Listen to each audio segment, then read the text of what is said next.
ভাব পড়বে কিনা, অর্থাৎ যারা আগে বিএনপিকে ভোট দিবেন মনে করেছিলেন তারা বিএনপিকে ভোট দিবেন কিনা, অথবা যারা আগে বিএনপিকে ভোট দিবেন না মনে করেছিলেন তারা আসলে বিএনপিকে ভোট দিবেন কিনা, মানে কোনো ভোটের রাজনীতিতে বেগম জিয়ার মৃত্যুর কোনো প্রভাব রয়েছে কিনা।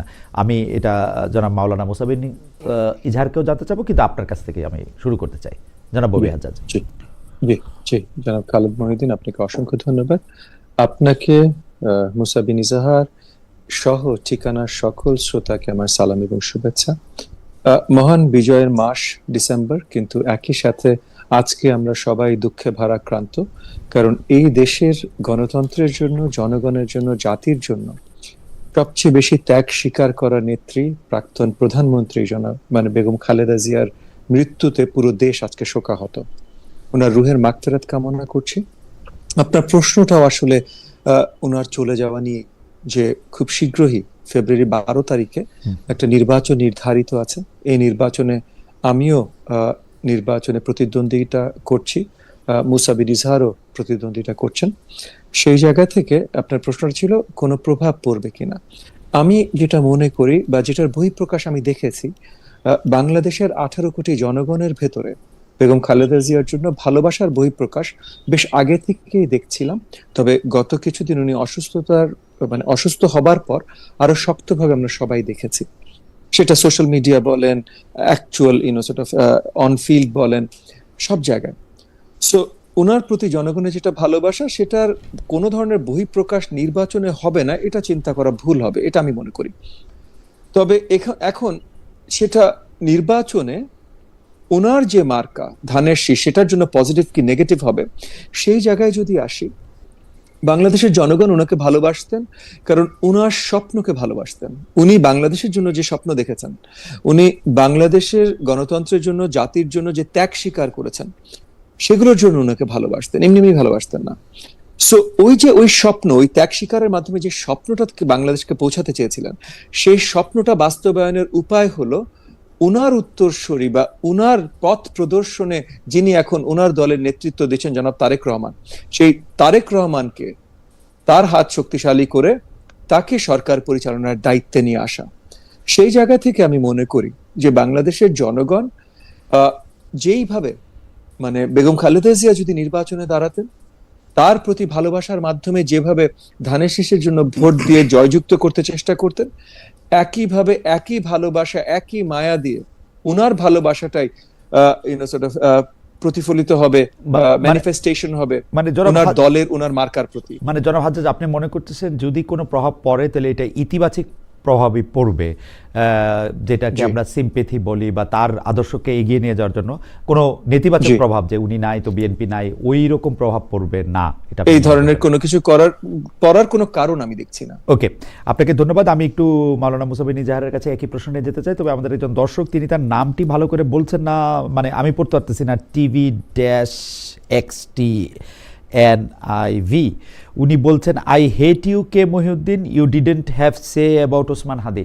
আমার কাছে মনে হয় যে ভাই, আমরা আগের অনুষ্ঠানগুলি যদি আপনি দেখেন তাহলে আপনি দেখবেন যে আমরা ওসমান হাদি, যিনি আসলে মৃত্যুবরণ করেছেন, খুব নৃশংসভাবে তাকে হত্যা করা হয়েছে, তার সম্পর্কে আমরা অনেক কথা বলেছি। হাওয়েভার, আমরা যারা মাওলানা মুসা বিন ইজহার কাছে জানতে চাই যে বেগম খালেদা জিয়ার মৃত্যুতে ভোটের রাজনীতিতে কোনো প্রভাব পড়বে বলে আপনি মনে করেন কিনা, ইতিবাচক বা নেতিবাচক। মাওলানা ইজহার। জি, খালেদ মহিউদ্দিন ভাই, আপনাকে আমি বিশেষভাবে অভিনন্দন জানাচ্ছি, শুভেচ্ছা জানাচ্ছি, এবং আপনার মাধ্যমে আপনার এই ঠিকানার দর্শকদেরকে আমি শুভেচ্ছা জানাচ্ছি। এবং আপনি যে প্রশ্নটা করেছেন, সাবেক প্রধানমন্ত্রী, দেশের অত্যন্ত জনপ্রিয় নেত্রী, গণমানুষের নেত্রী বেগম খালেদা জিয়া আজকে ইন্তেকাল করেছেন দীর্ঘ অসুস্থতার পর।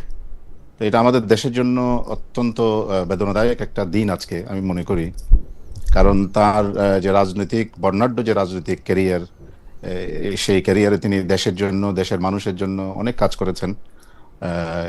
এই কারণেই আল্লাহ ওনাকে, ওনার শেষ জীবনে আল্লাহ ওনাকে সম্মানের সর্বোচ্চ জায়গায় অধিষ্ঠিত করেছেন বলে আমি মনে করি। কারণ সারা দেশের মানুষ আজকে খালেদা জিয়াকে বিএনপি নেত্রী হিসেবে চিন্তা করে না বা দেখে না, ওনাকে এক বিএনপির ঊর্ধ্বে উঠে সারা দেশের নেত্রী হিসেবে আজকে ওনাকে সবাই দেখছে। তো এটা তার জন্য অনেক বড় পাওনা। আর ওনার ইন্তেকালে স্বাভাবিকভাবেই উনি জীবিত থাকলে, অ্যাক্টিভ থাকলে বিএনপির রাজনীতির জন্য যে সুবিধাটা হতো, বিএনপি হয়তো সেই সুবিধাটা থেকে বঞ্চিত হবে, এটাই স্বাভাবিক।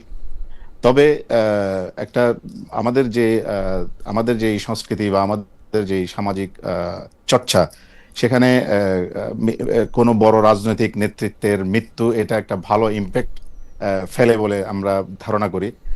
সেই হিসাবে বেগম খালেদা জিয়ার নির্বাচনের এই মুহূর্তে মৃত্যুটা, এটা আমার মনে হয় কিঞ্চিত বিএনপির জন্য এটা একটা ভালো দিক হতে পারে। তো যাই হোক, এটা নির্বাচনের রাজনীতি এক বিষয়।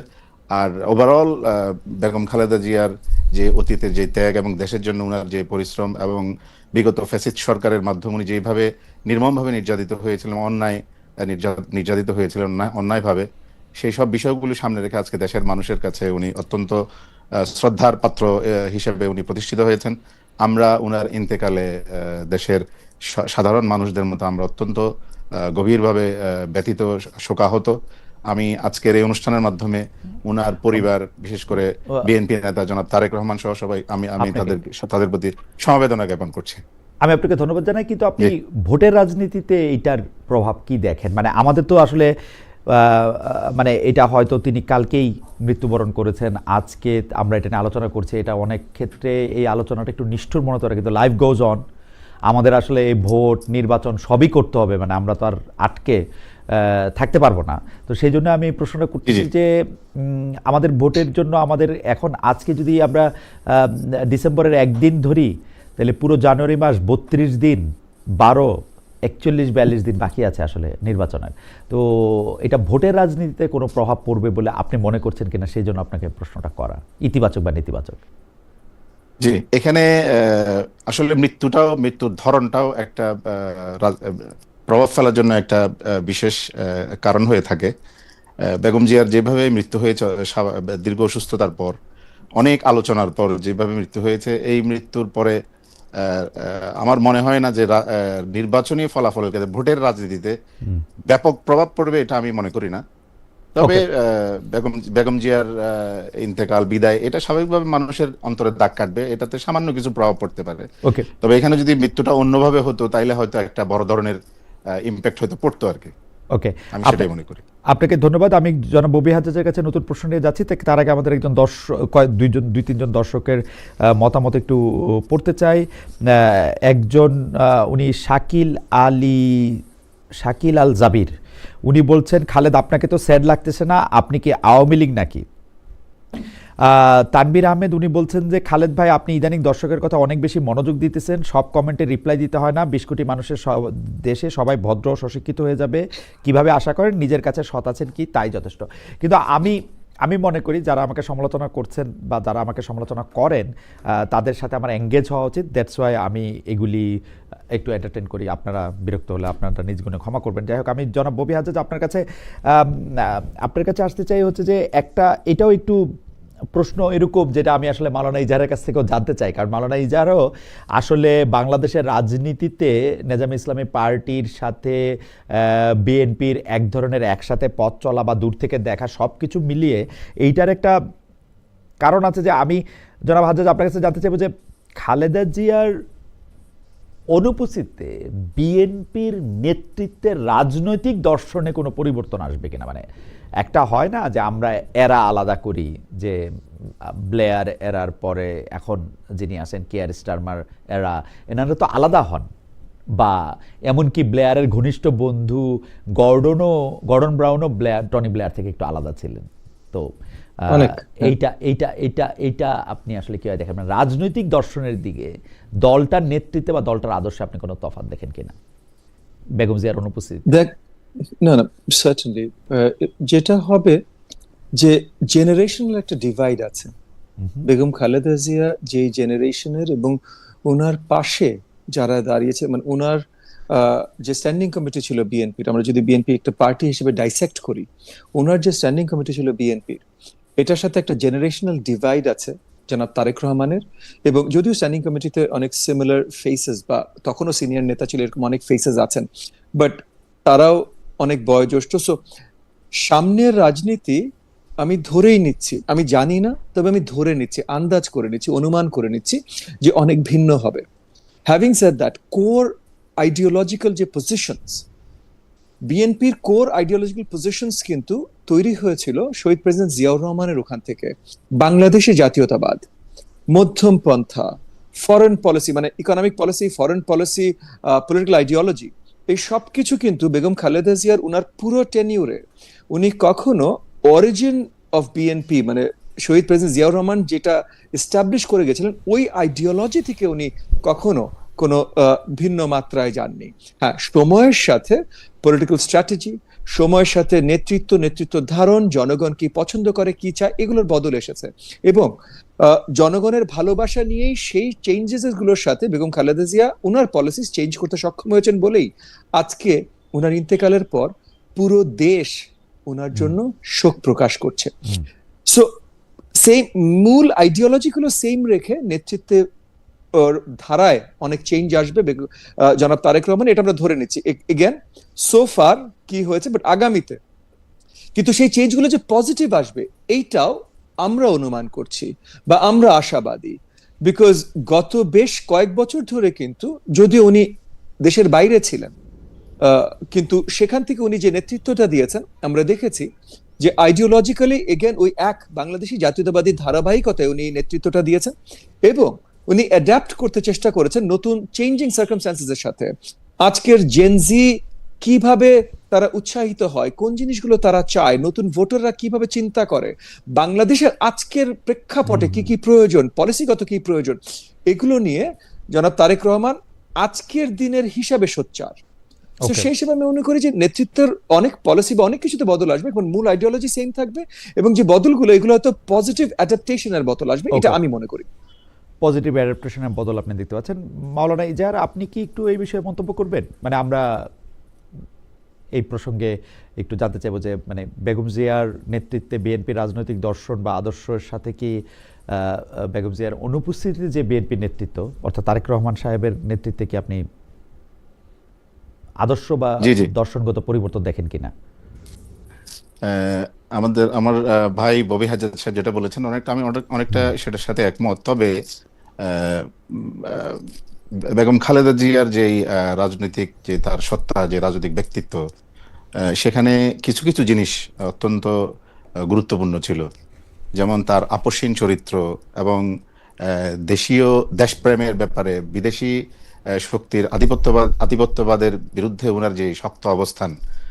আমি মনে করি, আমার যেটা ধারণা, যে ওনার এই কঠিন চরিত্র বা আপসহীনতাটাকে ওনার যে পরবর্তী প্রজন্ম তারা সেভাবে ধরে রাখতে পারবে বলে আমাদের তেমন একটা মনে হয় না। কারণ ইতিমধ্যে আমরা যা দেখেছি বা দেশের মানুষ যা দেখেছে, হয়তো এরকম একটা ধারণা মানুষের ভিতরে তৈরি হয়েছে যে বেগম জিয়ার যে আপসহীন চরিত্র, উনি দেশকে ছেড়ে কোথাও যাননি, সবকিছুকে উনি সহ্য করেছেন, কিন্তু উনি দেশের বাইরে কোথাও যান নাই।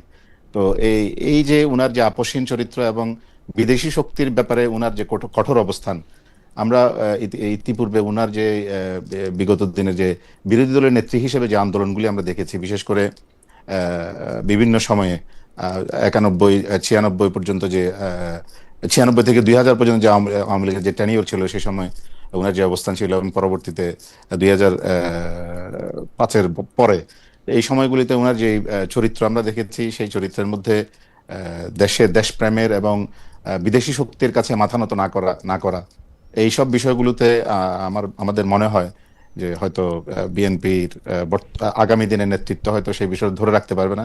বাকি কি হবে না হবে সেটা তো ভবিষ্যৎ বলবে, আমরা হয়তো একটু ধারণা করতে পারি, এই আর কি। আপনাকে ধন্যবাদ। কিন্তু এইবারের প্রশ্নটি আসলে আপনাকে দিয়েই শুরু করতে চাই, মাওলানা মুসাবিন এজাহার। আমাদের একজন দর্শক একটা প্রশ্ন করেছেন, এটা আমি একটু জবাব দিয়ে রাখি যে আপনি অন গ্রাউন্ড নির্বাচনের সময় বাংলাদেশে থাকবেন কিনা? জি ভাই, থাকবো। মানে আমার ফেব্রুয়ারি 2 বা 3 তারিখে বাংলাদেশে যাওয়ার ইচ্ছা আছে। নির্বাচন 12 তারিখে হলে তার আগের 10 দিন এবং নির্বাচনের পরে অন্তত 2-3 দিন আমি আসলে বাংলাদেশ থেকেই আপনাদের যা দেখছি তা দেখাতে চেষ্টা করব বা কিছু গুরুত্বপূর্ণ সাক্ষাৎকার নিতে চেষ্টা করবো। আমি মাওলানা মুসাবিন ইজাহার আপনার কাছ থেকে একটু জানতে চাইবো যে একটা কথা প্রায় শুনি যে নির্বাচনী জোট আসলে আদর্শিক ঐক্যমত না। আমি এই ব্যাপারটা ঠিক বুঝতে পারি না, কোন জায়গায় বুঝতে পারি না সেটা আমি আপনাকে বলি। একটা জোট, তার তো নির্বাচনে গেলে সেই দলগুলির যদি আদর্শিক ঐক্যমত না হয়, তারা যে নির্বাচনী ইশতেহার বা নির্বাচনের যে অঙ্গীকারনামাগুলি করবে, এইটা তো আরেক জোটবদ্ধ তার জোট সঙ্গীর সাথে এটা সাংঘর্ষিক হইতে পারবে না। তাহলে আদর্শিক জোট না হয়ে কি একটা নির্বাচনী জোট হওয়া সম্ভব? অর্থাৎ ধরেন আপনারা জামাতে ইসলামের জোটে আছেন, আপনাদের আদর্শের সাথে যদি জামাতে ইসলামীর পার্থক্য থাকে, তাইলে কি আসলে নির্বাচনী জোট করা সম্ভব? যেটা আপনার আপনার কথা আংশিক ঠিক আছে। হ্যাঁ, মৌলিক যে আদর্শ, সেই আদর্শিক মানে নৈকট্যের কারণেই একটা জোট তৈরি হয়। ওকে। কিন্তু আদর্শ যে নির্বাচনী সমঝোতার যে জোট, সেই জোটটা পুরোপুরি আদর্শিক জোট হয় না। এই কারণে যে প্রত্যেক দলের আলাদা আলাদা মাওলানা ideology ইজাহার, আছে, আমি প্রত্যেক আপনাকে দলের আলাদা মাওলানা আলাদা ইজাহার, আদর্শ। আমি একটু জি। আপনাকে থামাই। মৌলিক আদর্শ আসলে কোনটা, মানে কোনটা মৌলিক আদর্শ, কোনটা যৌগিক আদর্শ, বা কোনটা মৌলিকের বিপরীত শব্দ কি? ববি আমাকে একটু সাহায্য করেন পরে। মানে একটা হচ্ছে মৌলিক আদর্শ বা ফান্ডামেন্টাল আইডিয়াল, জি। আরেকটা আইডিয়ালিজম, আরেকটা মানে মানে কোনটা মৌলিক কোনটা মৌলিক না, মানে জামাত ইসলামের সাথে আপনারা কোন মৌলিক আদর্শে একমত এবং কোন মৌলিক বা ছাড়া বাদে অমৌলিক যৌগিক কম্পাউন্ড আদর্শে আপনারা ভিন্ন মত? জামাত ইসলামী ইসলামী আদর্শের রাজনীতি করে। মৌলিকভাবে ইসলামের যে বিষয়গুলো আছে, সেগুলির সাথে তাদের এবং আমাদের মধ্যে কোনো রকমের পার্থক্য নাই। ওকে। তবে কিছু বিষয় আছে যেগুলি আকীদাগত কিছু বিষয়, বিতর্কের কিছু বিষয় আছে, সেই বিষয়গুলিতে হয়তো তাদের সাথে আমাদের সাথে ভিন্ন মত আছে। ওইসব বিষয়গুলিতে আমরা আমাদের অবস্থানে আছি। আমরা আমাদের যে চিন্তা চেতনা, আমাদের যারা পূর্বপুরুষরা ছিলেন, আমাদের বড় বড় ওলামায়ে কেরাম ছিলেন, তারা যে চিন্তা লালন করতেন, আমরা সেই চিন্তা লালন করি। জামাতের সাথে সেই দিক থেকে আমাদের সাথে দূরত্ব আছে। তো সেই ক্ষেত্রে আমি সেই কথাই বলেছি, মৌলিক আদর্শ বলতে ইসলামের যে মৌলিক বিষয়গুলো আছে, সেই বিষয়ের ক্ষেত্রে আমরা কাছাকাছি আছি, নিকটেই আছি।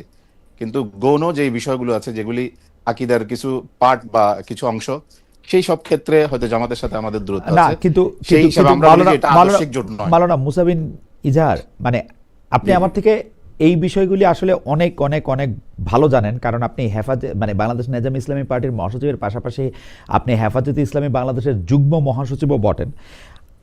আমরা কিন্তু খেয়াল করেছি গত কয়েক মাস ধরে হেফাজতের আমির জামায়াতকে ঘিরে একের পর এক নেতিবাচক বক্তব্য দিয়েছেন। আপনি যে ইসলামী রাজনীতির কথা জামাত ইসলামের বলছেন, আপনাকে আমি মনে করে দিই যে হেফাজতে ইসলামীর আমির মহোদয় জামাতে ইসলামীকে মদিনা নয় মওদুদির ইসলাম বলেছেন, জামাতের আকিদা সহি নয় বলছেন, জামায়াত কাদিয়ানীদের চেয়েও ভয়ঙ্কর বলেছেন, জামায়াত ইমানের বড় ডাকাত বলেছেন। এসব বলে তিনি জামায়াতকে ভোট দিতে নিষেধ করেছেন। মানে এইগুলি আপনারা কিভাবে ভোটের মাঠে কিভাবে ডিল করবেন, স্পেশালি চট্টগ্রামে? আমাদের হেফাজতের আমির আল্লাহ মুহিবুল্লাহ বাবনগরী, উনি আসলে দেশের একজন প্রবীণ এবং শীর্ষ আলেম, এবং ইসলামী অঙ্গনের উনি একজন মুরব্বী। সেই হিসাবে উনি উনার জায়গা থেকে, উনি একজন অরাজনৈতিক ব্যক্তিত্ব, উনি উনার জায়গা থেকে দ্বীনের বা ধর্মের বা আমাদের যে সমস্ত বিষয়গুলো আছে, সেই সব বিষয়ে উনি যে কোনো বিষয় দেখলে সেটার প্রতি উনি দিক নির্দেশনা দিতে পারেন, দেবেন, এটাই স্বাভাবিক। আমরা উনার বক্তব্যগুলিকে আমরা সেই দৃষ্টিকোণ থেকে দেখি। একজন মুরব্বী বা ঘরের যিনি প্রধান, তিনি আমাদের ভিতরে কোনো ত্রুটি দেখলে সেটা বলবেন, এটা আমরা সেই দৃষ্টিকোণ থেকে দেখি। বাকি যে বিষয়গুলো আমাদের আগে থেকেই আমাদের যারা পূর্বপুরুষরা আছেন, বড় বড় ওলামায়ে কেরাম আছেন, এই সব বিষয়গুলোতে জামাতের সাথে আমাদের যেসব বিষয়ে মৌলিক বিষয় না, আমাদের কিছু আকীদাগত যেসব বিষয়ে আমাদের মত পার্থক্য আছে, এগুলো এখনো আছে। সেই ক্ষেত্রে এটাকে ওই সব ক্ষেত্রে এটাকে আদর্শিক জোট বলা যাবে না। আমরা ওই বিষয়টাকেই আমরা এখানে ডিফাইন করছি যে এটা আদর্শিক জোট নয় বলে আমরা ওই বিষয়টা আমরা বুঝাতে চাচ্ছি, যে যেসব বিষয়গুলোতে তাদেরকে, যেমন আপনি বললেন যে হেফাজদার আমির বললেন যে আমাদেরটা মদিনার ইসলাম মওদুদির ইসলাম নয়, সেই সব বিষয়ে যে মাওলানা মওদুদি সাহেবের কিছু কিছু ব্যক্তিগত বক্তব্য আছে, যেগুলির ব্যাপারে আমাদের যারা মুরব্বীরা ছিলেন, আমাদের যারা বড় বড় ওলামায়ে কেরাম ছিলেন, তারা এগুলির ব্যাপারে ভিন্ন মত পোষণ করেছেন। আমরা সেই সব বিষয়গুলিকে আমরা এখানে ডিফাইন করছি যে আমরা রাজনৈতিকভাবে সমঝোতার ময়দানে থাকলেও, নির্বাচনের ক্ষেত্রে আমরা সমঝোতা করলেও, আমাদের যে বিষয়গুলো আছে এই বিষয়গুলোর ব্যাপারে আমাদের যে আগের যে অবস্থান, আমরা সেই অবস্থানে এখনো আছি। মাওলানা সুতরাং ইজারা- এটাকে আদর্শিক মাওলানা জোট ইজারা- বলা যাবে না, মাওলানা- এটা একটা আচ্ছা নির্বাচনী মাওলানা ইজারা, সমঝোতা। আমি আপনার কাছে আসবো, কিন্তু ধরেন রাজনৈতিক ইসলাম আর অরাজনৈতিক ইসলাম তো আর আলাদা হইতে পারে না। আকীদায় যদি সমস্যা থাকে তাহলে না। রাজনৈতিক ভাবেও থাকবে, না, অরাজনৈতিক এখানে ভাবেও থাকবে। এখানে রাজনৈতিক মানে- আর রাজনৈতিক ইসলাম আর অরাজনৈতিক ইসলামের বিষয় না না। মানে এখানে মাওলানা আল্লামা মহিবুল্লাহ বাবুনগরীর যেহেতু অরাজনৈতিক বক্তব্য, উনার interpretation of an Islamic party আর আপনার ইন্টারপ্রিটেশন অফ ইসলামিক পার্টি আলাদা হয়ে গেছে, কারণ উনি অরাজনৈতিক, আপনি রাজনৈতিক। না না না এটা কি না না ভালো না, হইলো এখানে কাজটা? না না, এখানে বিষয়টা সেরকম না। উনার যে বক্তব্য, উনার বক্তব্যের মধ্যে মৌলিকভাবে উনি যে কথাগুলি বলেছেন যে জামাতের সাথে আমাদের যে আকীদাগত যেসব পার্থক্যগুলি আছে, এগুলি মৌলিক কোনো বিষয়ে তাদের সাথে আমাদের আকীদাগত কোনো পার্থক্য নাই। ওকে, এখানে কিছু বিষয় আছে, যেমন সাহাবাদের বিষয় আছে, নবীদের ব্যাপারে কিছু কথা উনি বলেছেন।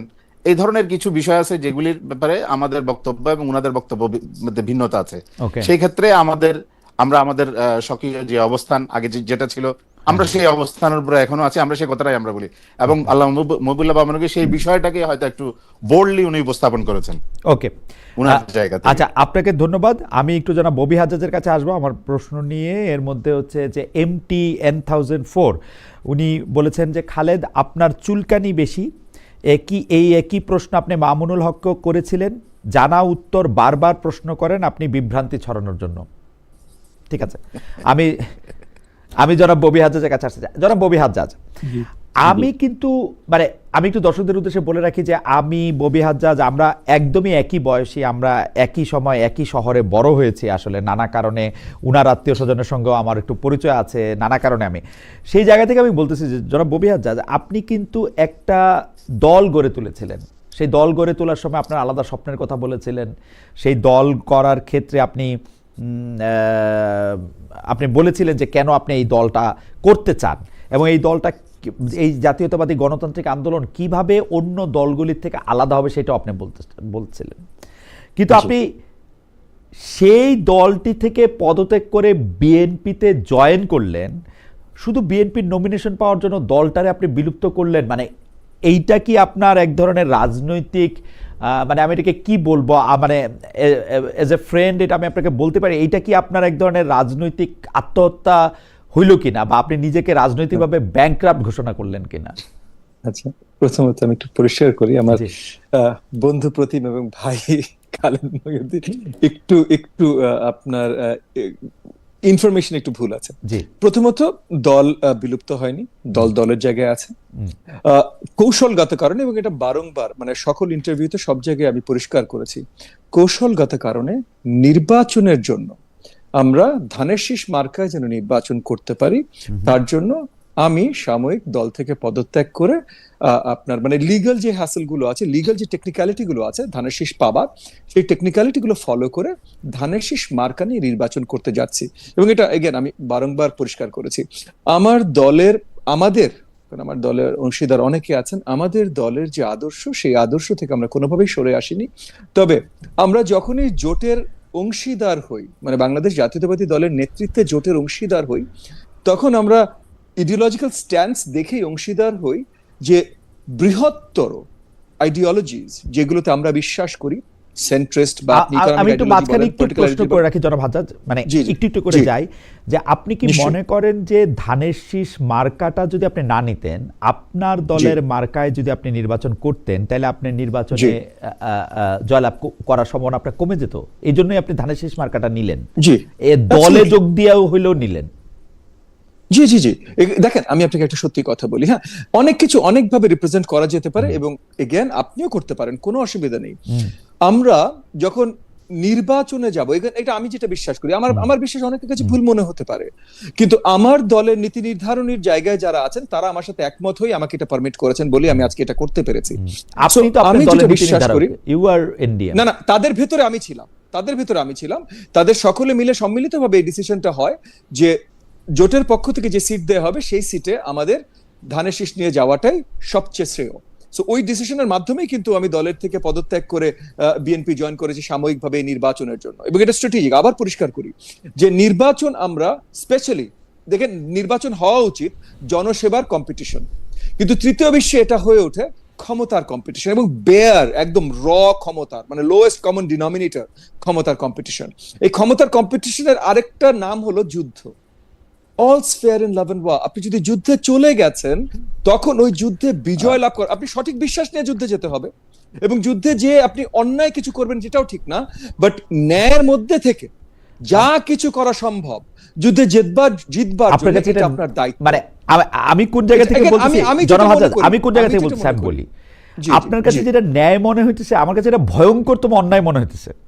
কেন আমার কাছে অন্যায় মনে হইতেছে? কারণ এই যে মার্কা কেমন এই আদর্শের ক্ষেত্র, আমি খুব মানে বিএনপির আদর্শের সঙ্গে আপনার আদর্শ বা যে আদর্শের কথা আপনি আপনার ছাত্রদের বলেছেন, ছাত্রছাত্রীদের বলেন, যে আদর্শের কথা বলে আপনি আরেকটা দল করলেন, সেই আদর্শের সঙ্গে বিএনপির মিল, আপনি একটা শব্দ যেটা আমি যুদ্ধে নামছি সেজন্য আমাকে এটা করতে হবে, আমি ন্যায়ের পক্ষে আছি, এইটা এটা একটু বেশি হইলো কিনা জনাব হাজ্জাজ? না, আচ্ছা খালেদ, কয়েকটা জিনিস আপনাকে আমি পরিষ্কার করি। প্রথমত, আমি ছাত্রছাত্রীদের যখন পড়াই আমার পলিটিক্যাল আইডিওলজি নিয়ে আমি তাদের সাথে কথা বলি না। আমি রাষ্ট্রবিজ্ঞানও যখন পড়াই তখন রাষ্ট্রবিজ্ঞানে আইডিওলজি মানে কি, কোন আইডিওলজিটার মানে কি, এগুলো বলি আমার দলের জন্য, যেন মানে কেউ আমার ক্লাসরুমে এসে প্রভাবিত না হয় আমার সাথে রাজনীতি করবার, সেটার আমার সবসময় একটা প্রচেষ্টা থাকে। কারণ ক্লাসরুম একটা আনবায়াসড একটা ইনস্টিটিউশনাল একটা জায়গা, সেখানে যখন আমি ঢুকি তখন আমি শিক্ষক হিসেবে ঢুকি, তখন আমি রাজনৈতিক কর্মী হিসেবে ঢুকি না। আমার দলের আইডিওলজি নিয়ে আমি কখনো ক্লাসরুমে কথা বলি না, এটা আগে পরিষ্কার করে নিলাম। কারণ আপনার শ্রোতাদের ভিতরে অনেক ভুলভ্রান্তি থাকতে পারে যে আমি ক্লাসরুমে হাজার হাজার ছাত্রছাত্রীদের সাথে বসি, তাদেরকে আমি কনভার্ট করতে চেষ্টা করি। কারণ অনেকে আছেন ভাই বাংলাদেশে যারা ক্লাসরুমে ঢুকে বা লেকচার দিয়ে কনভার্ট করতে চেষ্টা করে, আমি অ্যাক্টিভলি চেষ্টা করি সেটা যেন না হয়। তো এটা পরিষ্কার করে নিলাম আগে। এবার আসেন যে জিনিস আমি বলছিলাম যে বড় দাগে আইডিওলজি, কারণ ছোট ছোট দাগে সব আইডিওলজি যদি সেম হতো তাহলে আমার আলাদা রাজনৈতিক দল সৃষ্টি করার কোনো প্রয়োজন পড়তো না। কিন্তু বড় দাগে মানে আমি বলছি বেসিক ইকোনমিক পলিসি যে আমরা সেন্ট্রিস্ট, আইডিওলজিক্যাল মানে পলিটিক্যাল আইডিওলজি যে আমরা সেন্ট্রিস্ট, এগুলোতে বিএনপির সাথে আমাদের অনেক মিল আছে, বাংলাদেশি জাতীয়তাবাদ অনেক মিল আছে, হুবহু সেম না ভাই, অনেক মিল আছে। আচ্ছা, তো অনেক মিল আছে বলে আমরা জোটে গেছি। এইটা হলো সব আইডিওলজিক্যাল ডিসিশন, যে দেশের জন্য কি ভালো, জোটের জন্য কি ভালো, কাদের সাথে আমরা আইডিওলজিক্যালি যেতে পারি, কাদের সাথে কাজ করে আমরা মনে করি দেশের ভালো নিয়ে আসতে পারবো, এগুলো সব পলিটিক্যাল আইডিওলজিক্যাল ডিসিশন। এই সব ডিসিশন হয়ে গেছে। এরপরে সেই নির্বাচনেও আমরা চেয়েছিলাম আমরা ওই যে জোটের মার্কা নিয়ে নির্বাচন করব। হঠাৎ করে নিশিরাতে সরকার, এবং আমরা মনে করি সরকার প্রভাবিত হয়ে, কার দ্বারা প্রভাবিত এটা নিয়ে আর লম্বা আলোচনা করলাম না, সরকার প্রভাবিত হয়ে নিশিরাতে হঠাৎ করে আরপিও চেঞ্জ করে দিলেন, আমাদেরকে সময়ও দিলেন। আমরা যখন প্ল্যানই করেছিলাম যে আমরা জোটের মার্কা নিয়ে জোটের রাজনীতিতে যাব, তখন হঠাৎ করে লাস্ট মোমেন্টে যখন এই কাজটা করলেন, আমরা দুটো জিনিস পরিষ্কারভাবে খেয়াল করলাম। একটা হলো যে আমাদের মার্কার পরিচিতি সঠিকভাবে হয় নাই। যেহেতু সঠিকভাবে হয় নাই, তাহলে যেই মার্কার সবচেয়ে বেশি পরিচিতি আছে, যুদ্ধে জয় লাভ করবার জন্য ইনশিওর করতে হবে তাহলে আমরা সেই মার্কায় যেন যেতে পারি। আরেকটা জিনিস হলো দ্বিতীয় কক্ষ, উচ্চ কক্ষ তৈরি হচ্ছে, রেফারেন্ডাম হচ্ছে, তারপর উচ্চ কক্ষ, যদি হ্যাঁ ভোট জয়যুক্ত হয় উচ্চ কক্ষ হবে। উচ্চ কক্ষে কোন মার্কায় কত ভোট আছে সেটার ভিত্তিতে আনুপাতিক হারে সিট ডিভিশন হবে। তো সেইখানে আপনি যদি একটা জোটে 10টা মার্কায় 10টা ভেঙে যায়, তাহলে আবার ওইখানে ভোটের কমতি, ওইখানে চলে আসবে। না, সেই সবই ঠিক আছে, যুক্তিদের ঠিক আছে, যুক্তিদের আচ্ছা শেষ করতে দেন। হ্যাঁ, ওকে, মানে আমার পয়েন্টটা শেষ হলো, তারপর আপনি বলেন যে আমি ভুল কি, কারণ আমি ভুল হতেই পারি ভাই, কিন্তু আমি যেটা সঠিক মনে করি আমি সেটা করছি, সেটার ব্যাখ্যা দিতে চেষ্টা করছি। এখন আসেন যুদ্ধ।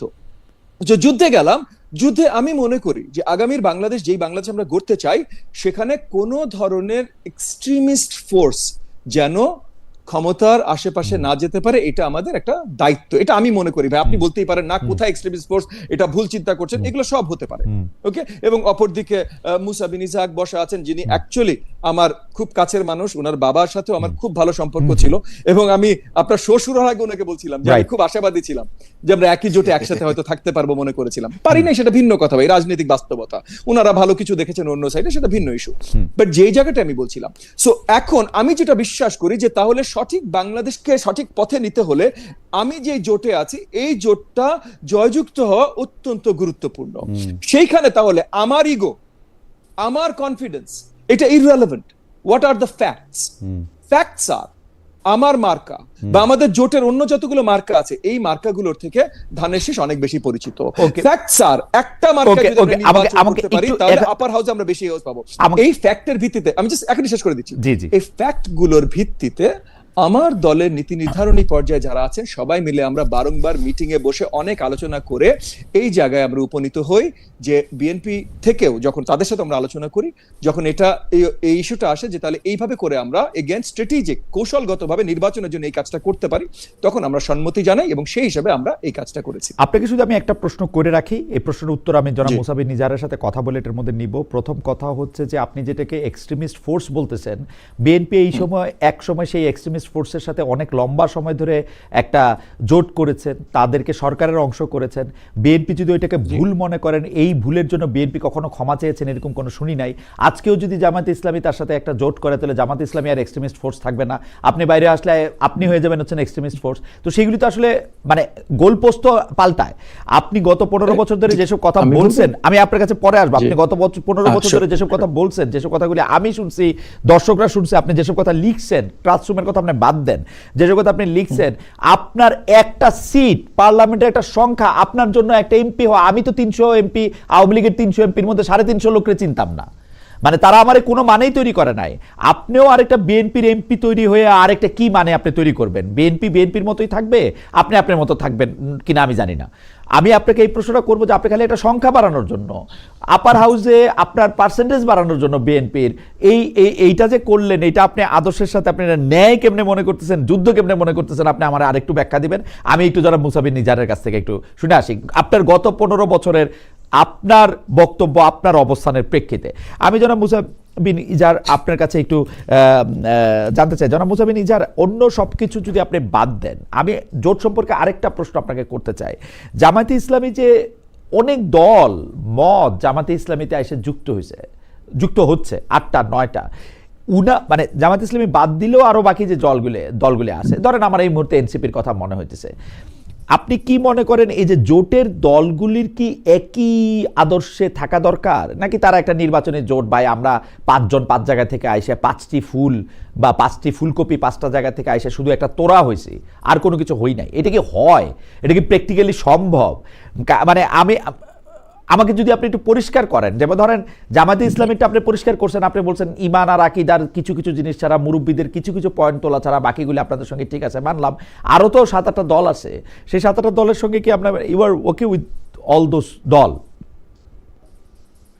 না, এখানে আমরা তো, আপনি তো শুরুতেই বলেছেন যে বিষয়টা, যে এটা তো আসলে আদর্শিক কোনো ঐক্য না, শুধু একটা রাজনৈতিক না, আমি প্রশ্ন তুলছি আদর্শিক ঐক্য ছাড়া নির্বাচনী জোট হওয়া সম্ভব কিনা? হ্যাঁ, অবশ্যই সম্ভব না কেন? এখানে আসলে কয়েকটা বিষয় আছে যে বিষয়গুলো নিয়ে আসলে এই জোটটা বা এই জোটে যারা আসছেন তারা আসছেন, সেটা হলো যে যারা দেশপ্রেমিক শক্তি এবং জুলাই বিপ্লব, যে জুলাই বিপ্লব হয়েছে, সেই জুলাই বিপ্লবের স্পিরিটকে যারা ধারণ করে, অর্থাৎ নতুন একটা বাংলাদেশ নির্মাণে যে একটা কার্যকর সংস্কারের মাধ্যমে একটা নতুন বাংলাদেশ যারা দেখতে চায়, এই ধরনের চিন্তা চেতনা যারা লালন করে, এই জোটগুলিতে সেই দলগুলিকে স্বাগত জানানো হয়েছে। এই বিষয়টা তাহলে বিএনপিকে স্বাগত জানালেন না কেন? বিএনপির আপনারা জুলাই জোট মনে করেন না? বিএনপি বা গণ অধিকার পরিষদ বা ধরেন জনাব জোনায়েদ সাকিদের দল, তাদেরকে মনে করেন না আপনারা এরকম? আমরা অবশ্যই মনে করি, সেটা তাদের বিষয়, তারা কেন বিএনপির সাথে গেছে, বা আমরা তো সবাইকেই আহ্বান করেছি, যারা এই পয়েন্টে যারা একমত তারা সবাই আসতে পারে এখানে। এই পয়েন্টের বাইরে যারা আছেন আমরা তাদেরকে স্বাগত জানাই নাই।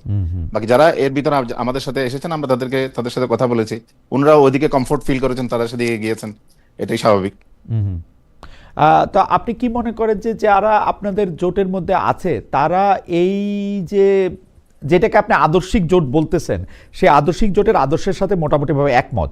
এই আদর্শগুলি আসলে কি? মানে ধরেন আপনাদের জোট যখন সরকার পরিচালনা করবে, তখন যদি সরকার পরিচালনা করতে পারে, আমি আসলে বিরোধী দলে থাকলেও তাকে সরকার পরিচালনার একটা বড় অংশ বলে মনে করি। তো আপনারা যেভাবে একটা রাষ্ট্র পরিচালনা করতে চান, আপনাদের জোট সঙ্গীরাও সবাইকে একইভাবে রাষ্ট্র পরিচালনা করতে চান? আমি একটা কথা, যেটা আপনি শুরুতে বলেছেন যে আপনি বলছেন সেটা আদর্শিক জোট, আমরা সেটাকে আদর্শিক জোট বলছি না, এটা শুধু নির্বাচনী সমঝোতা। এটা যেটা হয়েছে সেটা হচ্ছে নির্বাচনী সমঝোতা, শুধু এটাকে আমরা আদর্শিক জোট বলছি না।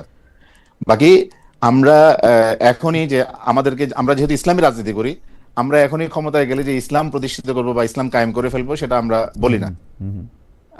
ইসলাম প্রতিষ্ঠিত করার জন্য একটু সময় নিতে হবে, অনেক বিষয় আছে, দেশের মানুষকে প্রস্তুত করতে হবে, এখানে ব্যাপক ভিত্তিক দাওয়া ভিত্তিক কাজ করতে হবে। এরপর একটা পর্যায়ে গিয়ে হয়তো ইসলাম দেশের মানুষ জনগণ রিসিভ করবে। তো আমরা সেই পর্যায়ে আপনারা কি যৌথ ইশতেহার ঘোষণা করবেন 8টি দল জোট হিসেবে? এই বিষয়টা এখনো, ইশতেহারের বিষয়টা এখনো আমাদের ডিসাইড হয় নাই। হয়তো যৌথ ইশতেহার ঘোষণা হতে পারে, যেহেতু একটা জোট হবে তাহলে একটা যৌথ ইশতেহার ঘোষণা হতে পারে, বাকি এটা এখনো চূড়ান্ত সিদ্ধান্ত হয়নি, সময় আছে এখন। কিন্তু আপনারা এইটা ঠিক করেন নাই যে আপনারা আসলে ইসলামী শরিয়া ভিত্তিক একটা রাষ্ট্র পরিচালনা করবেন, এটা আপনারা ঠিক করেন না এখনো? না, ইসলামী শরিয়ার ভিত্তিতে যে আমরা এখন ইসলামী শরিয়া কায়েম করব, আমাদের এখন যেটা মিনিমাম যেটা হচ্ছে সেটা হচ্ছে যে কোরআন সুন্নাহ বিরোধী কোনো আইন বাংলাদেশে হবে না। এই মুহূর্তে কি আছে? এই মুহূর্তে আছে কোরআন সুন্নাহ বিরোধী আইন বাংলাদেশে? কোরআন সুন্নাহ বিরোধী কোনো আইন আমরা যদি ভবিষ্যতে দেশের জনগণ এই জোটকে, এই মুহূর্তে আছে কিনা? এই মুহূর্তে থাকতে পারে, সেটা আমি এখন এখানে পরিষ্কার করতে চাই না। আমরা যদি ক্ষমতায় যাই তাহলে কোরআন সুন্নাহ বিরোধী আইন থাকলে, মাওলানা ইজাহার, কোরআন সুন্নাহ বিরোধী আইন থাকলে আপনি পরিষ্কার কেন করবেন না? মানে বাংলাদেশে 54 বছরে কোরআন সুন্নাহ বিরোধী আইন আছে কিনা আপনারা করবেন না, সেটা ঠিক আছে। কিন্তু আমি বিএনপিকেও দেখছি যে বিএনপি এই কথা বলছে যে কোরআন সুন্নাহ বিরোধী কোনো আইন হবে না। শেখ হাসিনা অন্তত 100 বার বলছে কোরআন সুন্নাহ বিরোধী, আপনাদের সাথে বসেই বলছে, মানে এই হেফাজতের ইসলামের মুরব্বীদের সাথে বসেই বলছে কিভাবে কি করতে হবে সেটা তাও ঠিক করছে। আপনারা তাকে উপাধিও দিয়েছেন কওমি জননী। কিন্তু আমরা সেটা উপাধি দেনি, এটা ব্যক্তি বিশেষ দিয়েছে। সেই ব্যক্তি বিশেষ আপনাদের শিষ্য মুরব্বীরা ছিল না? শিষ্য মুরব্বীরা ছিল না? উনি এই হেফাজতের প্রতিনিধিত্ব করে না, বা বৃহৎ উলামায়ে কেরাম প্রতিনিধিত্ব করে, এটা উনি উনার ব্যক্তিগত মতামত দিয়েছেন। এটাকে হেফাজত দমন করে না, বা দেশের আলেম উলামায়ে কেরাম এটা কবে থেকে করে না? শেখ হাসিনা চলে যাওয়ার পর থেকে? না ওই সময় থেকে? জি না, আগের থেকেই করে নাই, তখন থেকেই করে নাই। ওকে, আচ্ছা, আপনাকে ধন্যবাদ। আমি একটু জনাব ববি হাজ্জাজের কাছে ফিরে আসি। যে ববি হাজ্জাজ, আপনি আসলে বিএনপির সংখ্যা বাড়াতে চাইতেছেন, বিএনপির ভোট বাড়াতে চাইতেছেন, বিএনপির মার্কা এটা বাড়াতে চাইতেছেন, এটা কিরকম? আমি আপনাকে বিএনপির রাজনীতির সাথে একমত হইতে দেখি নাই, শুধুমাত্র এমপি হওয়াটা আপনার জন্য এত বেশি জরুরি কেন হইলো, বা এমপি হয়ে আপনি আসলে কি বা করতে পারবেন? মানে না, ওয়ান্ডারফুল, একদম ঠিক কথা বলেছেন। খালেদ মাহমুদ, জাস্ট একটা ছোট অ্যাডিশন করে নিই। আপনি আমার কথা বলার শেষ করবার পর অনেক লম্বা প্রশ্ন আমার জন্য করে চলে গেলেন। জি, আপনাকে আমি বন্ধুসুলভ ভাবে আপনি অনেক ভালো, তারপরও আপনি অনেক ভালো বলেন, তারপর প্রস্তুতির জন্য অনেক লম্বা একটা টাইম দিলাম। আমাকেই বলতে দেন, যে প্রস্তুতি আমার জন্য কথা বললে আমাকে বলতে দেন। জি, যাক, না, আপনাকে অসংখ্য ধন্যবাদ। Obviously I'm not going to teach you how to do a show, obviously. No, you can. I can learn from everyone. মানে বন্ধু ভাই হিসেবে আমি জাস্ট বলছি আমার প্রতি এতটুকু ফেভার একটু দেখানো। জি, যে আমাকে প্রশ্ন করলে এটার প্রশ্নের উত্তর দিতে দেন। না, ফার্স্ট এন্ড ফরমোস্ট, আমি জানি যে আমার রাজনৈতিক ইতিহাসের সাথে আপনি পরিচিত। সেই জায়গা থেকে আমি ছোট্ট একটু রিমাইন্ডার আপনার অডিয়েন্সের জন্য, আপনার জন্য না, আপনার অডিয়েন্সের জন্য দিতে চাই যে শেখ হাসিনার সরকারের প্রথম যে নির্বাচনটা, তারা লুটতরা যে নির্বাচন করে, সেই নির্বাচনের সময় এমপির থেকে এমপি প্লাস আমাকে দাওয়াত জানানো হয়েছিল, আমি নেই নাই। সো কোনো কাজ আমি আমার লোভ মেটানোর জন্য না, আমার ইগো বা আমার সুপার কনফিডেন্স দেখানোর জন্য না। আমি বিশ্বাস করি আমি দেশের কাজ করবার দায়িত্ব নিয়েছি। কেউ আমাকে দেয় নাই ভাই, ঠিক আছে, মানছি, তো কেউ দেয়নি, আমি নিজে আমি ঘাড়ে পেতে নিয়েছি। সেই জায়গা থেকে আমার যেখানে মনে হয় যে দেশের জন্য ভালো কিছু করা সম্ভব, যেইভাবে আমি সেইভাবে করতে চেষ্টা করেছি। এবং আপনি যেটা সত্যিকার পরিষ্কার করেছেন যে এর আগে অনেক সময় আমি যে বিএনপি সমালোচনা করি না, ঠিক না, অনেক করেছি।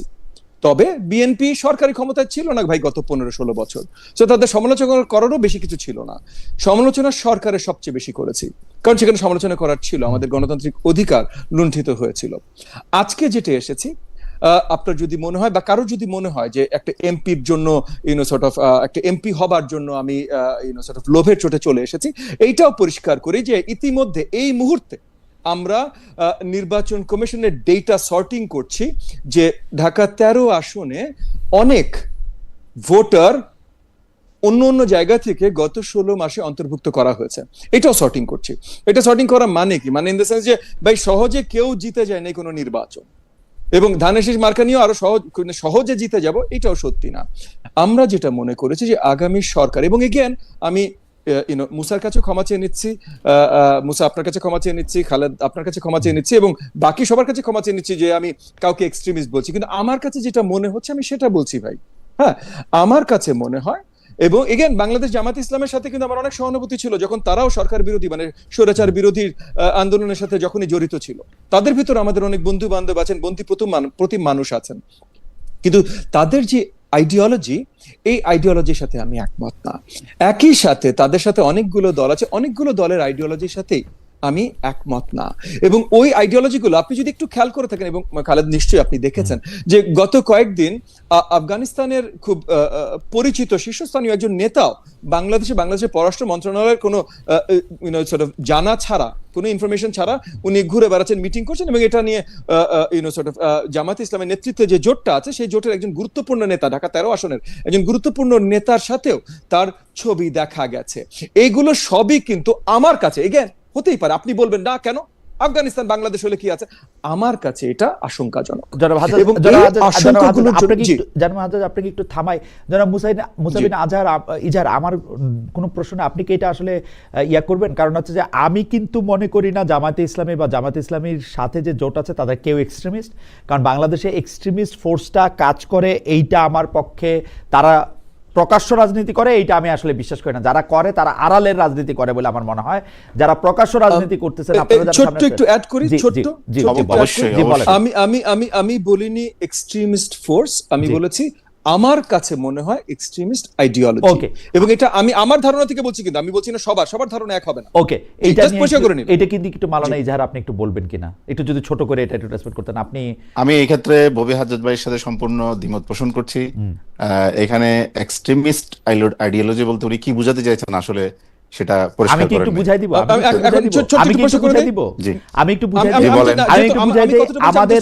আমি বলছি লিবারেল ডেমোক্রেসি থেকে ভিন্ন। এখানে হয়তো এক্সট্রিম শব্দটা অন্য কেউ ব্যবহার করবেন, এজন্য আমি কিন্তু পরিষ্কার করছি আমি একটু চেষ্টা করি, কারণ ববি হাজ্জাজ একটু একাডেমিক জায়গা থেকে হয়তো একটু বলছেন, আমি একটু সাধারণ মানুষের জায়গা থেকে বলি। আমি আপনাকে বলি, বাংলাদেশ ইসলামী ছাত্র শিবিরের মনোনীত, যেটা জামাত ইসলামের সহযোগী সংগঠন বলে আমরা জানি, তাদের পক্ষ থেকে যারা বাংলাদেশের বিশ্ববিদ্যালয়গুলি লিড করেছেন, আমরা গত এক সপ্তাহে তাদেরকে কোনো একটা সংস্থা জ্বালিয়ে দেওয়ার কথা বলতে শুনেছি প্রকাশ্যে, তারা এটা গোপনও করেন নাই।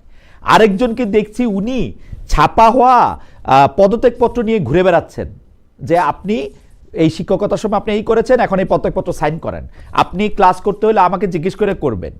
এগুলি আমাদের কাছে এক্সট্রিমিজম মনে হয়। আমাদের কাছে কোনগুলি এক্সট্রিমিজম মনে হয় সেগুলো আমি আবার বলি, যে যখন কোনো নারী নেতৃত্বের প্রতি কটাক্ষ করে, তাকে অসম্মান করে, নেতৃত্ব বা সাধারণ মানুষের প্রতি যখন কোনো কথা বলা হয়, তখন আমরা এটাগুলিকে এক্সট্রিমিজম মনে করি।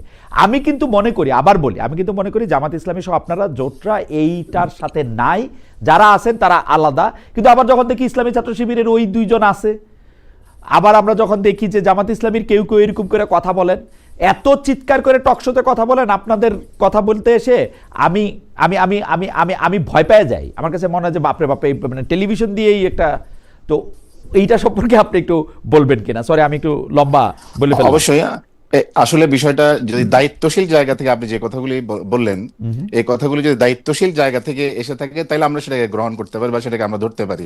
কিন্তু ছাত্র সংগঠনের কোন নেতা কি বললো না বললো সেটাকে দিয়ে যদি আপনি পুরা জোটটাকে মাপেন, একটা পুরো দলকে যদি মাপেন, তাহলে তো সেটা সেই দলের সাথে বা সেই জোটের সাথে অন্যায় করা হয় নাই। তো ও তো আরো আরামেই আছে, ওকে তো আর কয়দিন পরে প্রমোশন দিয়া আপনি যার কথা বলছেন সেটা ছাত্র শিবিরের বিষয়। ছাত্র শিবির তো আর আমাদের জোটের অংশীদার না বা এই জোটের অংশ না। সুতরাং আমি মনে করি, আর এক্সট্রিমিজম এই শব্দটা আসলে আপনি যেভাবে বললেন যে সাধারণ মানুষ যেটা সেটাকে যেভাবে নেয়, এটা কিন্তু ভালো অর্থে নেয় না।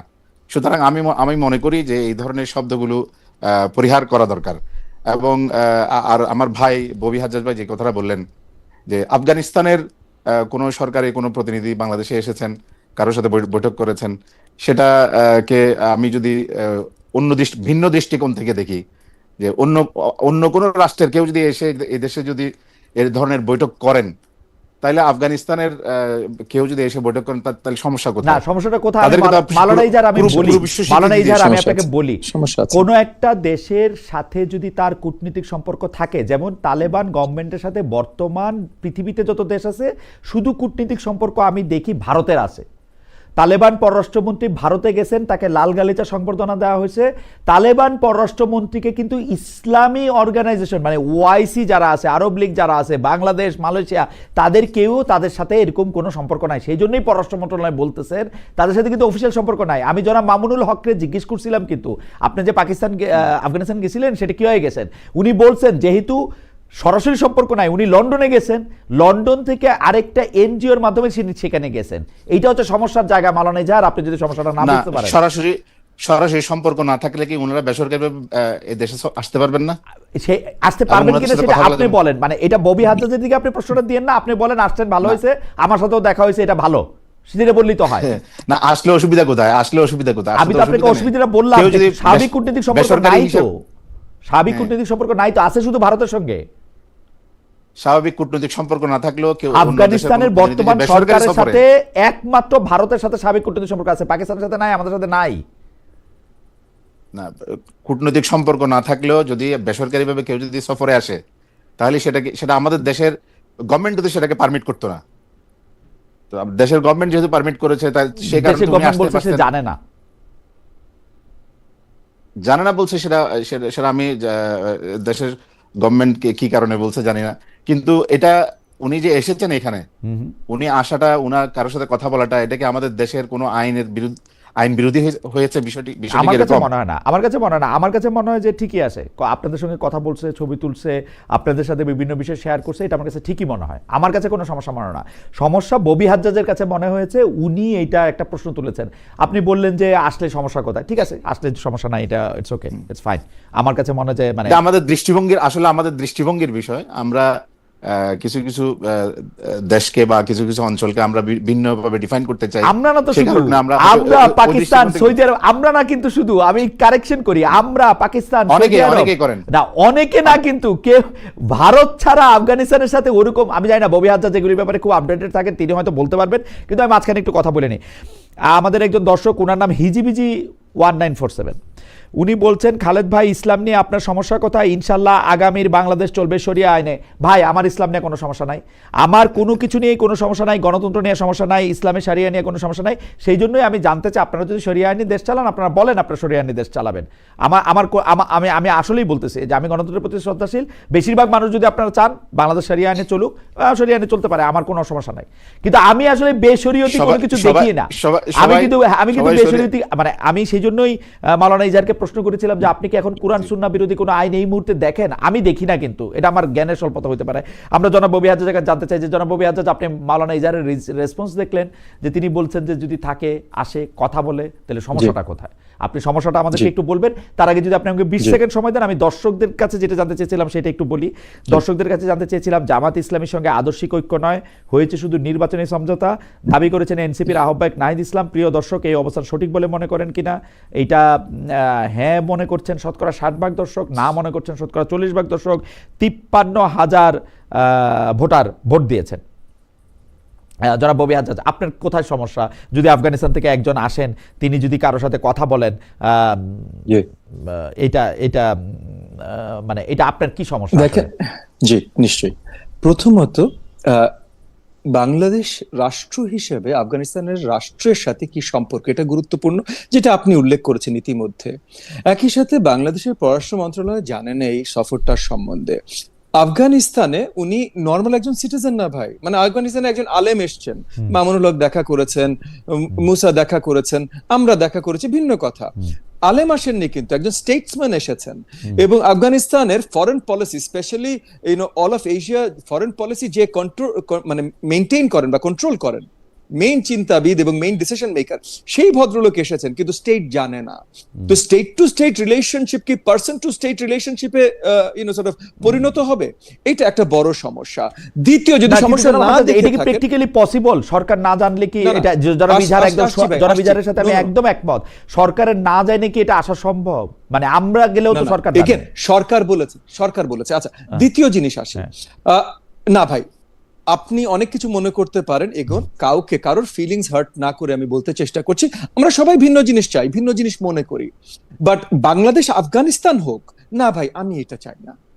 আমি যতদিন রাজনীতি বা যে কোনো কিছুর সাথে জড়িত থাকব, বাংলাদেশ আফগানিস্তান হোক, এইটা থামানোর জন্য যা কিছু করতে হয় ভাই, এটা শুধু মার্কা না, যা কিছু করতে হয় আমি করব।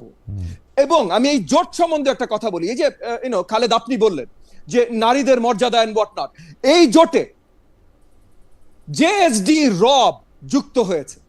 জেএসডি রবের নেতৃত্ব এখন দিচ্ছেন তানিয়া রব, ম্যাডাম তানিয়া রব, তানিয়া ভাবি দিচ্ছেন। উনি একজন নারী, কয়টা মিটিং এ উনাকে দেখেছেন? এবং এই যে জোটটা তৈরি হয়েছে, এগেন আমি মুসার কথা বলছি না, উনি অত্যন্ত ভদ্র একজন মানুষ, এগেন কিন্তু আমি জোট হিসেবে কথা বলছি। এবং এই জোটে এনসিপি আছে, আমার আরেকজন অত্যন্ত শ্রদ্ধেয় ব্যক্তি কিন্তু আমি উইথ ডিউ রেসপেক্ট আমি মাঝখানে একটা কথা বলি, যেই কথা উনারা বলতেছেন না, যেই কথা উনারা বলতেছেন না, আমি এই জায়গায় মিটিং এ যদি এই যে অন্য অনেকগুলো দল আছে তারা বসবেন না যদি তানিয়া রব যান, কিন্তু তানিয়া রবের দল এই জোটে আছে। সো আপনি যখনই বলবেন যে নারীর প্রতি শ্রদ্ধা বা কেমন বাংলাদেশ দেখতে চান বা কি দেখতে চান, তখন আমার এটা নিয়ে সমস্যা আছে। এগেন আমি মুসার কাছে ক্ষমা চেয়ে নিচ্ছি, আমি এক্সট্রিমিস্ট বলে আমি এটাও ক্ষমা চেয়ে নিচ্ছি।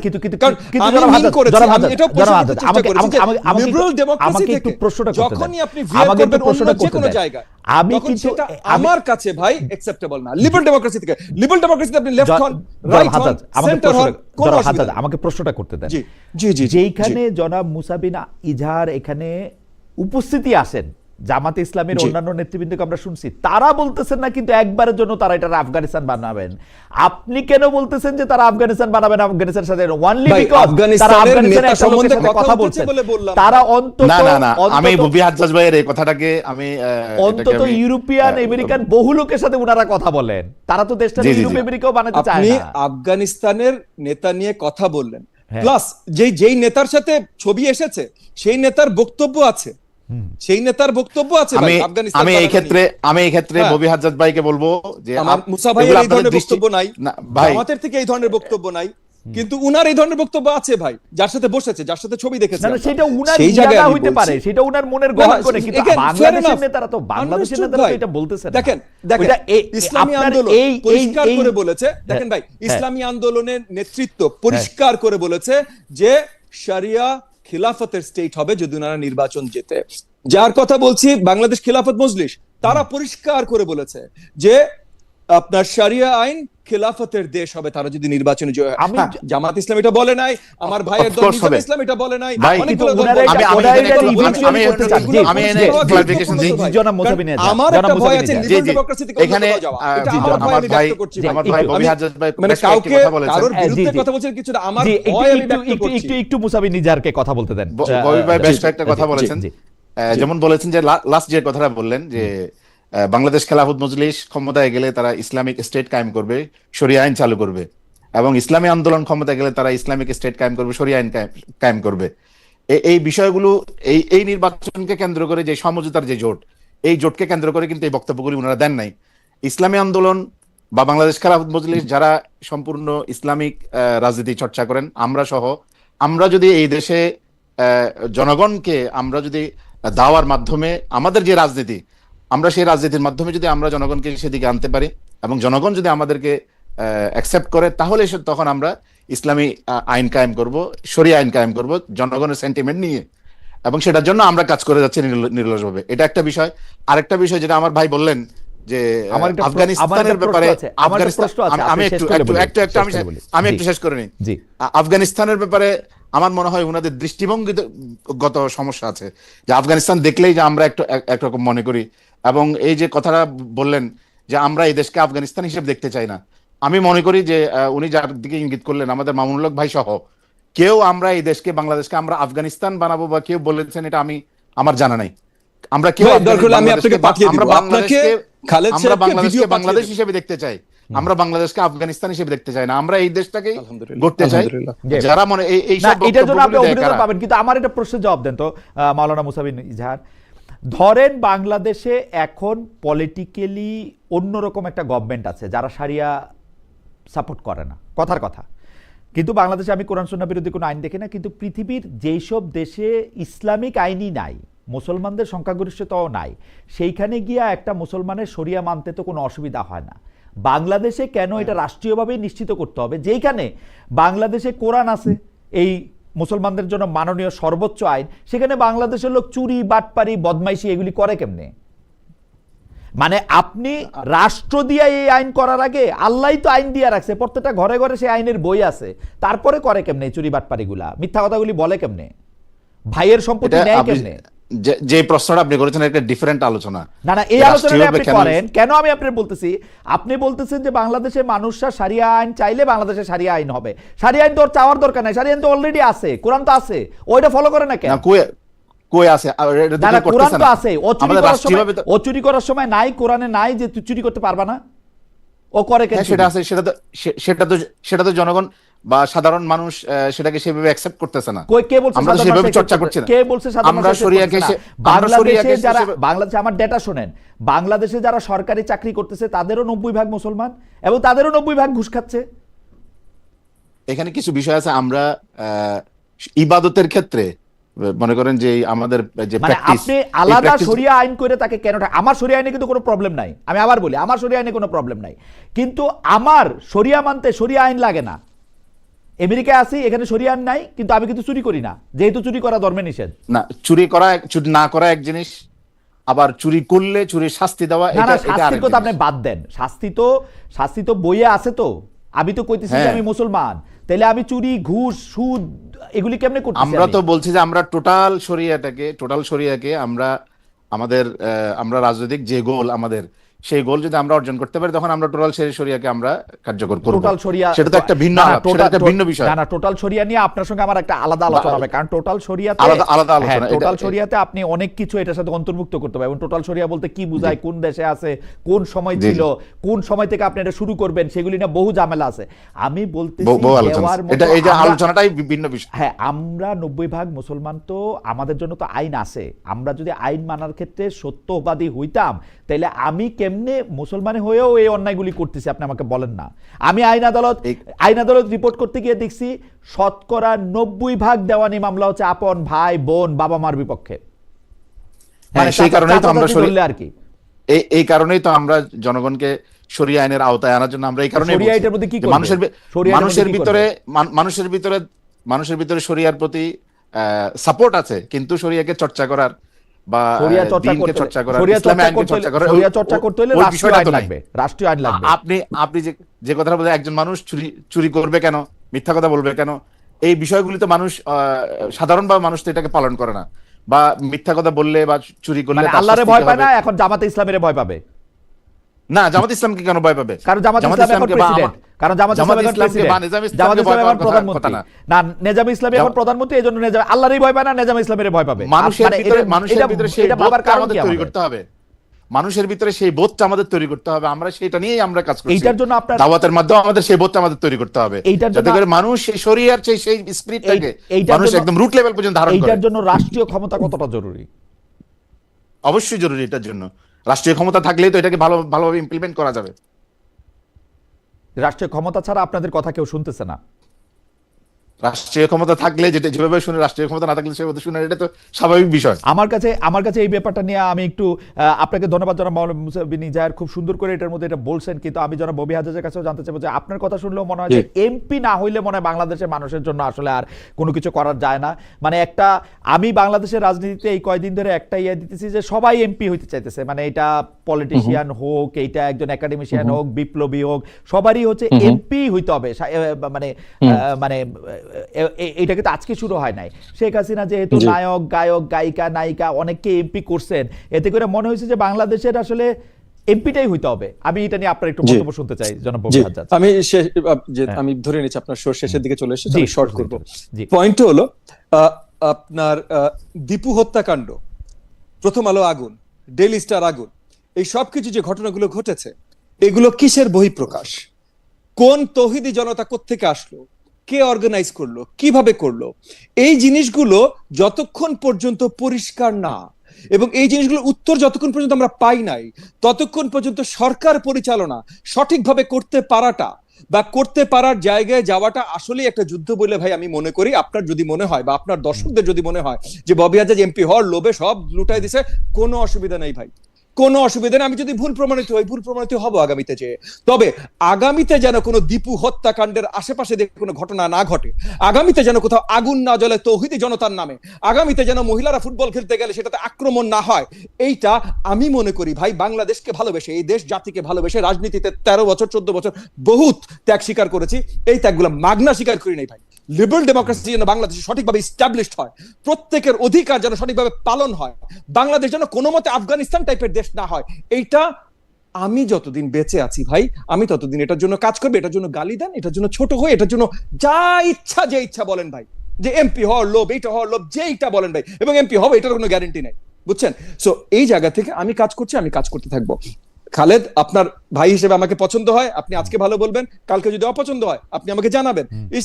মুসা, আপনিও আমার ভাই, যদি আমি কোনো ভুল বলে থাকি আগামীতে আপনার সাথে অনেক কথা হয় আমার, আগামীতে আপনি আমাকে বলবেন যে ববি আমার ভাই আপনি এই কথাগুলো ভুল বলেছেন। আগামীতে দুই ভাই মিলে, কারণ আমি জানি আপনি দেশকে ভালোবাসেন, আপনার বাবা দেশকে ভালোবাসতো, আমরা দেশের জন্য কাজ করতে চাই। শুধু আমি মনে করি দেশ সবচেয়ে ভালো থাকে লিবারেল ডেমোক্রেসি হিসাবে, এই কারণে আমি এইভাবে কথা বলি, এইভাবে কাজ করি। আপনার লিবারেল ডেমোক্রেসির সংজ্ঞা থেকে বা লিবারেল ডেমোক্রেসির জায়গা থেকে যে কথা বলেছেন জনাব মুসা বিন ইজহারের কথা আমরা শুনতে চাই যে আপনি আসলে কোনটাকে সবচেয়ে আইডিয়াল জায়গা মনে করেন। লিবারেল ডেমোক্রেসিটা উনি যেভাবে বলছেন সেটা তো উনি বলছেনই।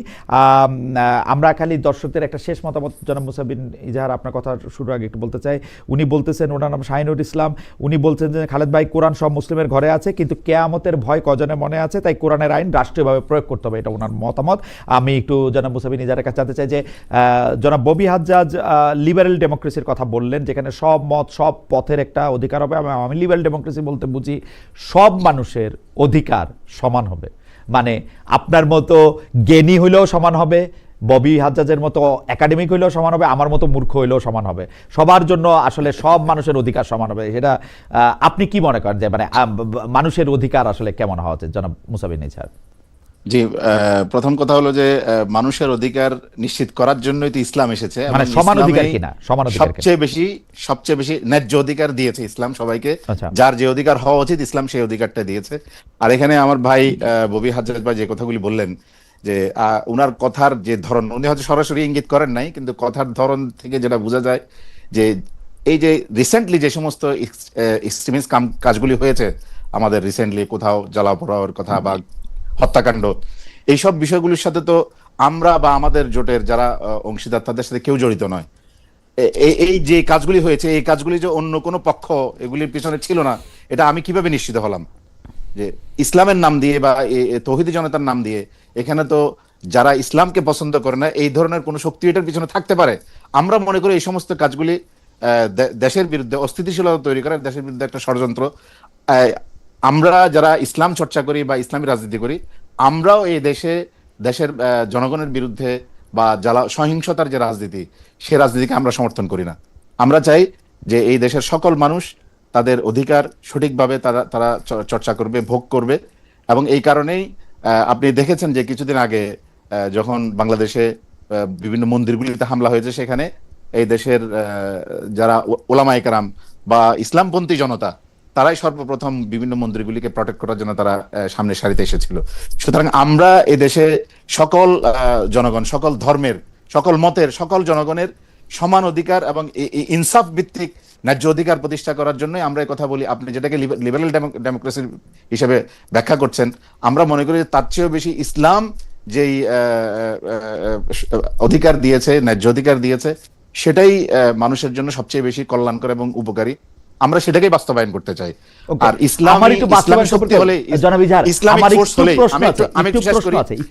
ফোর্স হলেই যে এখানে সহিংসতার দিকে যাবে বা এক্সট্রিমিজমের দিকে যাবে, এই যে চিন্তা আমাদের, বা অমুক রাষ্ট্র এরকম করেছে, আমরা যে সেটাকে চিন্তা করি বা ডিফাইন করি, এই চিন্তা থেকে, দৃষ্টিভঙ্গি থেকে আমাদের বের হয়ে আসতে হবে। আমি একটু বোঝার জন্য জনাব মুসা বিন ইজহার, আপনি বলার পরে যদি সময় থাকে আমরা ববি থেকে একটু শুনবো। যেমন ধরেন আপনি ইমপ্লিমেন্টেশনের কথা বলতেছেন, আমাদের দর্শকরাও এটা বলতেছেন যে ভাই আপনি তো কোরআন হাদিস কিছু পড়েন না, আপনি তো কিছু জানেন না, আপনি তো মূর্খ, সেজন্য আপনি এগুলি বলতেছেন। কিন্তু আমার প্রশ্ন কিন্তু সরল। যেমন ধরেন আল্লাহ কোরআনে শুকর খাওয়া হারাম বলছেন, এই শুকর খাওয়া হারাম দেখার জন্য কিন্তু পুলিশের দরকার নাই। আমরা শুকর কেউ আমাদেরকে ভুলে খাওয়ায় ফেলে, গলায় আঙ্গুল দিয়ে বমি করে ফেলি, কোনো একটা জায়গায় শুকর আছে দেখে 3 দিন আপেল খায় থাকি, কথার কথা বলতেছি, প্র্যাকটিসিং মুসলমানরা। জি জি ওইটার জন্য কিন্তু পুলিশ দরকার নাই। তো আল্লাহ যখন কইলো চুরি করা হারাম, আল্লাহ যখন কইলো ঘুষ খাওয়া খারাপ, আল্লাহ যখন কইলো সুদ খাওয়া হারাম, তখন এটার জন্য পুলিশ লাগবে কেন? এইটা ইমপ্লিমেন্টেশন করতে রাষ্ট্রীয় আইন কেন লাগবে? এইটা ইমপ্লিমেন্টেশন করতে আমার বই কেন যথেষ্ট না?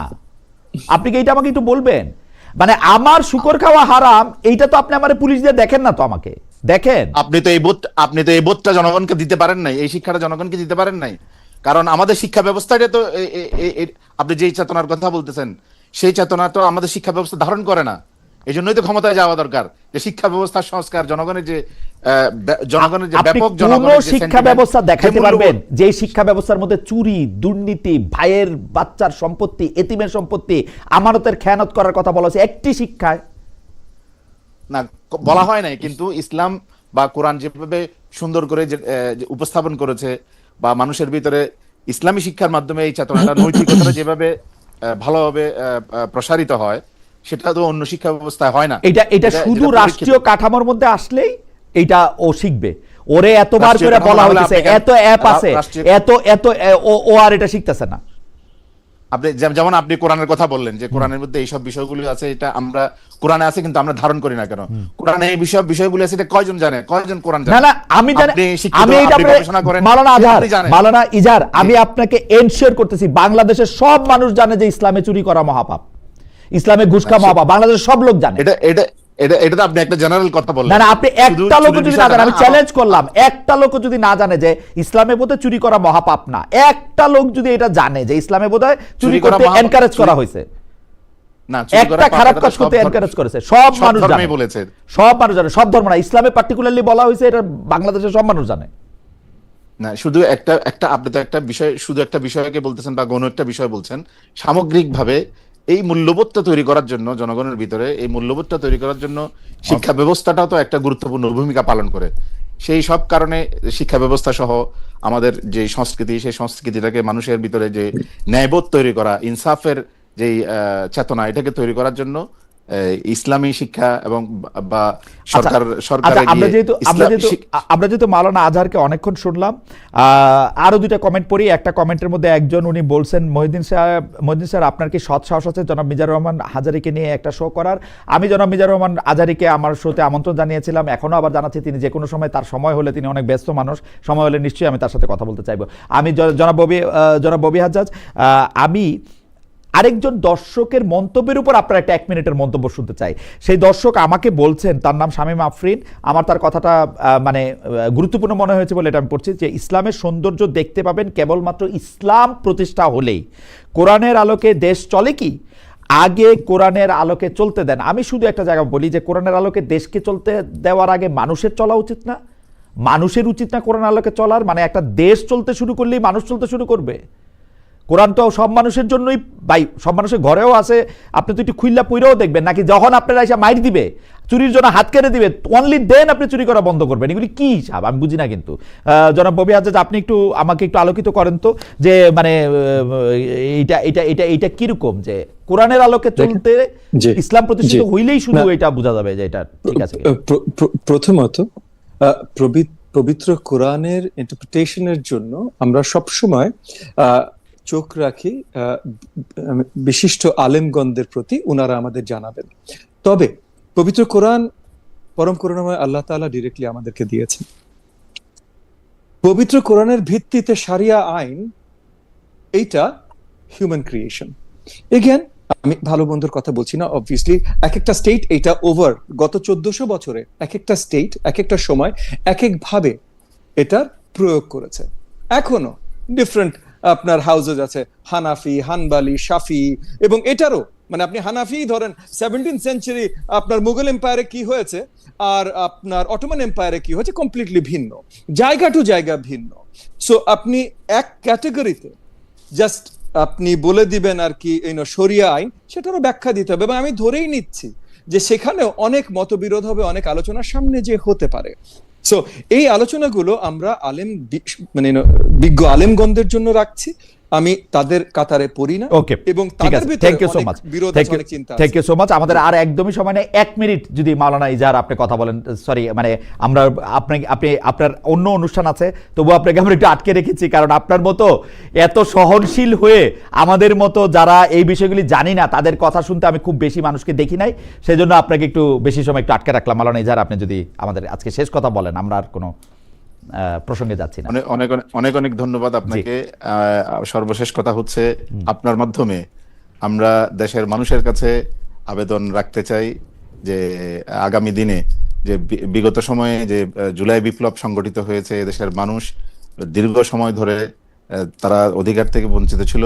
নতুন পরিবেশে যেই নির্বাচন হতে যাচ্ছে, উৎসব মুখর পরিবেশে সবাই নির্বাচনে অংশগ্রহণ করবেন এবং যারা সত্যিকার অর্থে জুলাই বিপ্লবের স্পিরিটকে ধারণ করে, যারা এই দেশকে একটি নতুন দেশ হিসেবে নির্মাণ করতে চান মৌলিক সংস্কারগুলির মাধ্যমে, জুলাইয়ের যে সনদ হয়েছে সেই সনদের হায়ের পক্ষে ভোট দেওয়ার মাধ্যমে এবং একটা নতুন রাষ্ট্র বিনির্মাণের জন্য দেশপ্রেমিক শক্তির সাথে এই দেশের জনগণ থাকবেন, আমরা সেই প্রত্যাশা করি। এবং দেশের জনগণের কাছে আমরা আশা করব যে আপনারা দেশের দেশপ্রেমিক শক্তির পক্ষে আপনারা অবস্থান নেবেন, সেই প্রত্যাশাটা আপনাদের কাছে রাখি। আর বিশেষভাবে আজকে আমাদের যেই দেশনেত্রী বেগম খালেদা জিয়া ইন্তেকাল করেছেন, আমি ওনার জন্য আবারও ওনার